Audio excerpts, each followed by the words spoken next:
Assalamualaikum warahmatullahi wabarakatuh. Selamat pagi.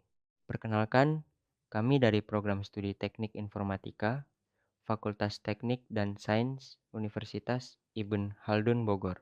Saya Iksar Wahyu Saputra bersama rekan saya Muhammad Abdurrahman Zikri dan Muhammad Fairuz Arkan akan mempresentasikan laporan manajemen proyek untuk mata kuliah manajemen proyek di bawah bimbingan Ibu Dewi Primasari. Judul proyek kami adalah Manajemen Proyek Aplikasi Gemateka menggunakan Microsoft Project. Gemateka adalah aplikasi Android yang mengubah smartboard sekolah menjadi media pembelajaran interaktif berbasis gerak tubuh untuk anak taman kanak-kanak menggunakan algoritma deteksi objek YOLOv 8 Nano. Latar belakangnya sederhana. Banyak smartboard sudah tersedia di sekolah lewat program digitalisasi pemerintah, tapi fitur kameranya belum dimanfaatkan untuk interaksi, hanya jadi layar pasif. Dari situ, kami melihat peluang untuk membuat pembelajaran yang melibatkan gerak tubuh anak secara langsung sesuai prinsip Golden Age usia 4-6 tahun, di mana motorik kasar berkorelasi langsung dengan perkembangan kognitif.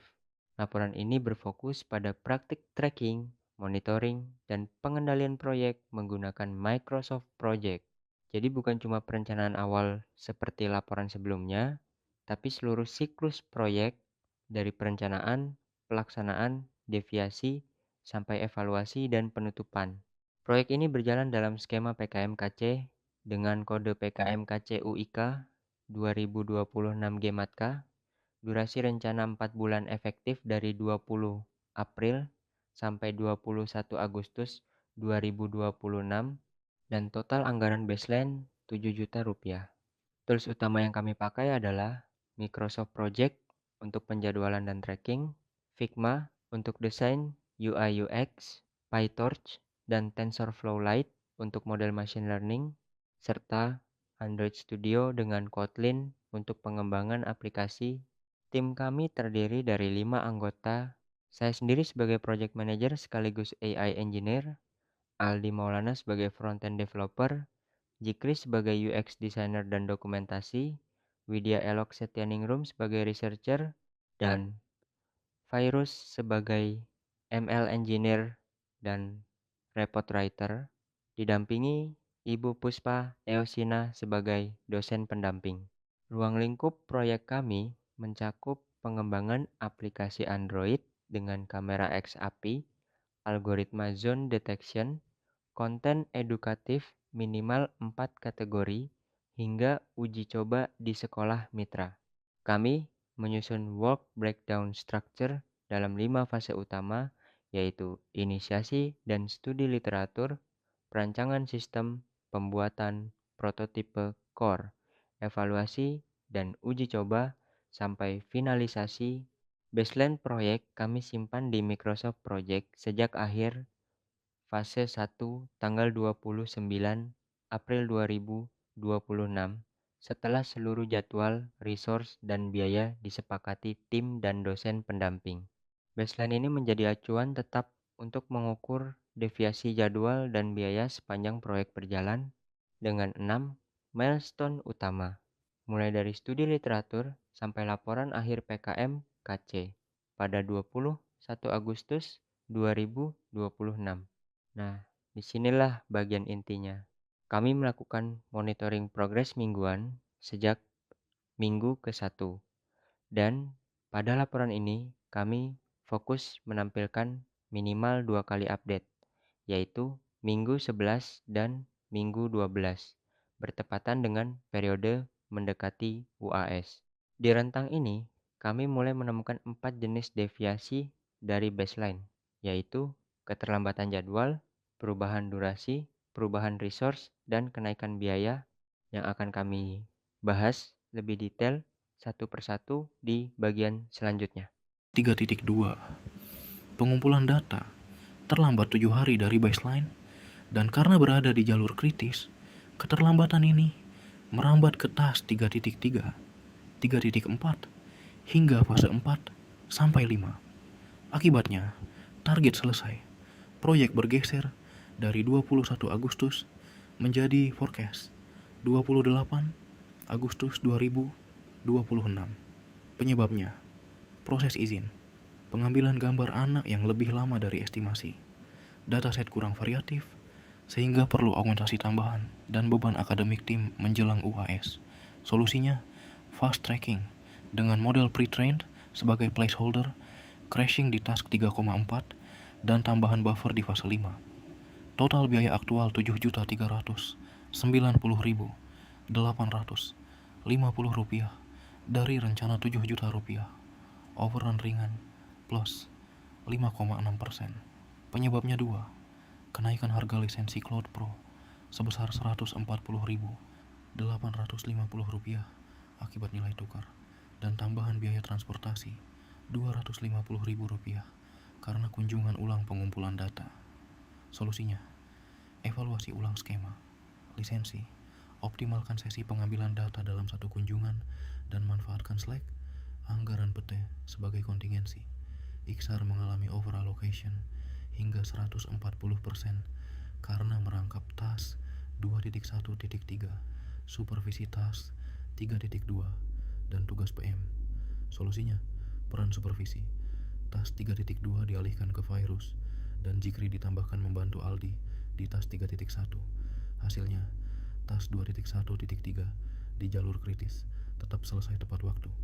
Namun leveling ini hanya efektif untuk risiko alokasi SDEM.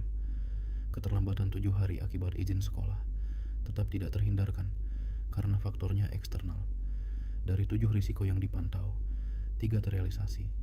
Keterlambatan izin dataset dimitigasi dengan dataset publik, garis miring MPII, penurunan produktivitas tim saat UAS, dimitigasi redistribusi tugas, dan kenaikan harga lisensi, dimitigasi evaluasi skema lisensi.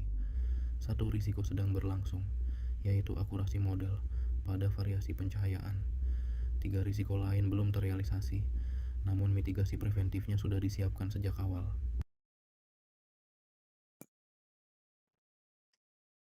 Kemudian selanjutnya adalah bab 7 atau project overview.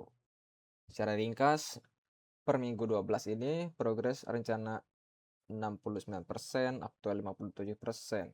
Jadi ada schedule variance 12 poin di mana perkiraan selesai proyek mundur 1 minggu dari 21 Agustus menjadi 28 Agustus 2026. Dari sisi biaya, cost variance itu ada di plus 5,6% seperti yang sudah dibahas sebelumnya. Dari sisi resource, Iksar sempat overallocated, tapi sudah di level, dan Zikri bertambah 1 task di minggu 12.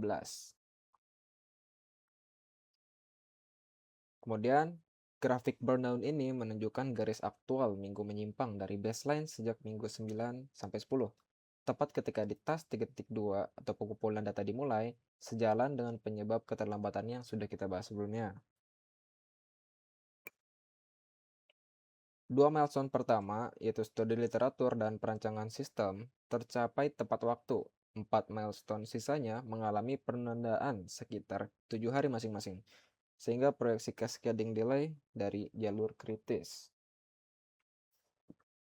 Baik, selanjutnya adalah saya akan menjelaskan kondisi akhir dari proyek ini berdasarkan data dari Microsoft Project. File ini merepresentasikan 26 task pada WBS yang sudah mencapai selesai. Bisa dilihat bahwa project completion atau persen complete sudah 100% semua. Kemudian hal yang penting untuk digarisbawahi adalah karena dari kondisi pertengahan proyek sebelumnya di checkpoint minggu 11 dan 12 kami sempat mengidentifikasi keterlambatan pada tes pengumpulan data dan pembangunan model machine learning. Nah, dari data closed ini membuktikan bahwa langkah-langkah perbaikan yang kami ambil itu fast tracking, resource leveling, dan penambahan resource pada task kritis berhasil membawa proyek kembali ke jalan dengan baseline sebelum proyeknya ditutup.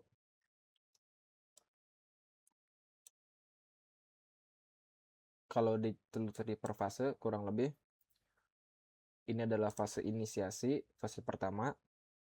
dikerjakan oleh saya, yaitu Virus, dengan total biaya Rp400.000 selesai di bulan April. Kemudian pada fase 2 yaitu perancangan, di sini ada 3 jalur kerja yang berjalan berurutan maupun paralel. Isar menangani perancangan sistem dari arsitektur sampai pipeline YOLO V8. Zikri menangani UX, dan Aldi bersama Widya menyelesaikan desain UI di Figma setelah UX-nya rampung. Bisa dilihat bahwa gancarnya. Di sini ada yang paralel, ada juga yang berurutan. Fase ini menghabiskan Rp950.000 dan selesai pada pertengahan Juli. Kemudian fase 3 yaitu pembuatan prototype. Ini yang paling berat. Pembuatan ini menggunakan anggaran Rp3,4 juta, hampir separuh dari total budgetnya. Alurnya berurutan. Pertama, Iksar mengumpulkan data, kemudian Virus melatih model, dan selanjutnya ada Aldi mengimplementasikan modelnya ke aplikasi. Ini adalah fase yang paling kritis dari proyek ini, karena satu tas harus menunggu tas sebelumnya secara berurutan. Selanjutnya adalah fase 4, evaluasi dan uji coba, melibatkan saya, Virus, dan Widya untuk persiapan skenario. Lalu Zikri turun melaksanakan uji coba di lapangan, dan Iksa menganalisis hasilnya. Total yang dihabiskan dari fase ini adalah 1,2 juta. 1,2 juta rupiah. Kemudian fase 5 atau finalisasi ditutup oleh Widya yang mengukur metrik kinerja akhir dan menyusun laporan. Ini selesai di 21 Agustus dengan total 1 juta rupiah pada fase ini. Jadi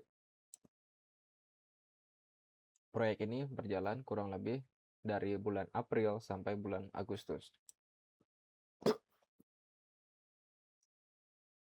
Selanjutnya adalah evaluasi dan penutupan. Keberhasilan utama proyek ini, 2 fase awal selesai 100% tanpa deviasi. Mitigasi risiko berjalan efektif, resource leveling berhasil melindungi jalur kritis, dan cost overrun terkendali di angka kecil. Kendala utamanya ada di proses perizinan data anak yang lebih ketat dari estimasi kita, beban akademik tim yang menjelang UAS, dan fluktuasi harga lisensi software. Pelajaran yang kami ambil yaitu proses perizinan untuk melibatkan subjek anak-anak harus dijadwalkan secara eksplisit sejak awal dengan buffer yang membadai, sehingga pemisahan peran PM dan tugas teknis penting untuk mencegah overallocation. Dan biaya langganan software sebaiknya dianggarkan dengan margin kontingensi 10-15% saja. Kesimpulannya, proyek ini berjalan sesuai rencana di 2 fase awal, namun mengalami keterlambatan kumulatif sekitar 1 minggu di fase ketiga akibat perizinan dan kebutuhan augmentasi data. Dari sisi biaya, overrun 5,6% masih bisa diserap tanpa tambahan dana. Resource leveling terbukti efektif melindungi jalur kritis dari masalah internal dengan strategi fast tracking, crashing terbatas, dan buffer tambahan di fase 5. Tim menyimpulkan proyek ini tetap layak diselesaikan sesuai skema awal. Dengan pengendalian ketat pada fase 4 dan 5 menjadi prioritas kami agar keterlambatan tidak bertambah. Sekian dari kelompok kami. Wassalamualaikum warahmatullahi wabarakatuh.